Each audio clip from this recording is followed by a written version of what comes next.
Hi, I'm Kathy Giroux. I'm delighted to be a marriage-friendly therapist. I believe it's a very important part of the work I do and what I offer couples. The term marriage-friendly actually was created by a psychologist by the name of Dr. Bill Doherty. He came across some research that showed up to about 60% of couples therapists actually take a neutral stance about the fate of your marriage or long-term committed relationship. What I have discovered is that is not what most times people expect from a couples therapist. Many couples want someone who is going to help them save their marriage, and that's the expectation they have going into it. So being neutral may bring up concerns for sure.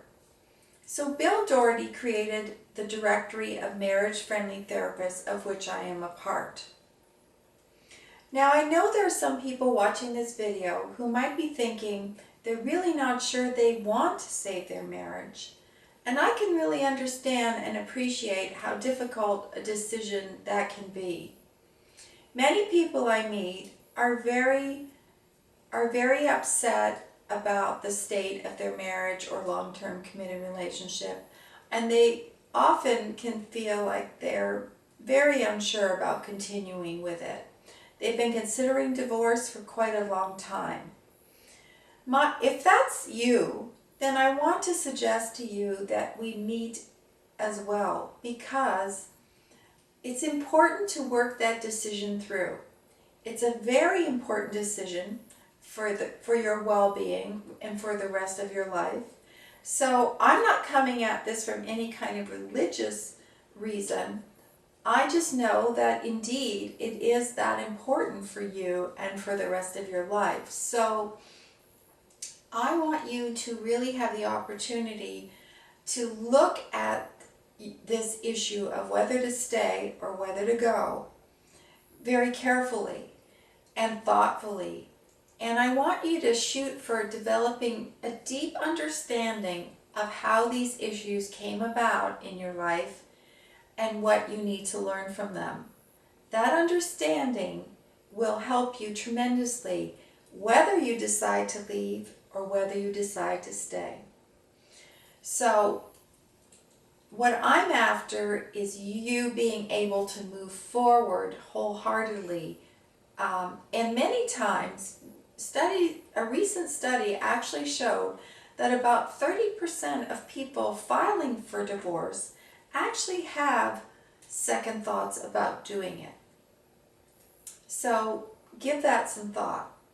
Lastly, I want to emphasize that I am hopeful about marriages and saving marriages, and I know that's really hard for many couples to feel.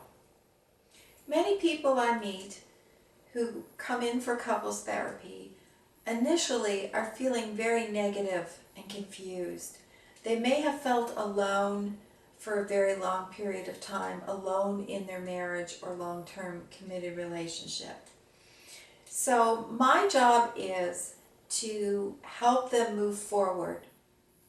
Lastly, I want to emphasize that when I first meet couples, it's very common that one or both of them is feeling very negative, confused, maybe alone, lonely within the marriage, within the relationship, and this has been going on for some time. Many times people don't really have a sense of hope that they can pull out of it. But what I want to share with you is that I do have a sense of hope because I am able to see possibility, and I've been able to see these changes in many other couples. So I have a vision of possibility, and that vision of possibility is something I share with my clients. It helps inspire them, it helps them stick in there to do the hard work that couples therapy is. So thank you for listening. I hope you'll consider my approach. Feel free to call me and ask me any questions. I like to be very forthright about where I'm coming from, and I hope that you will be too. Thanks for listening.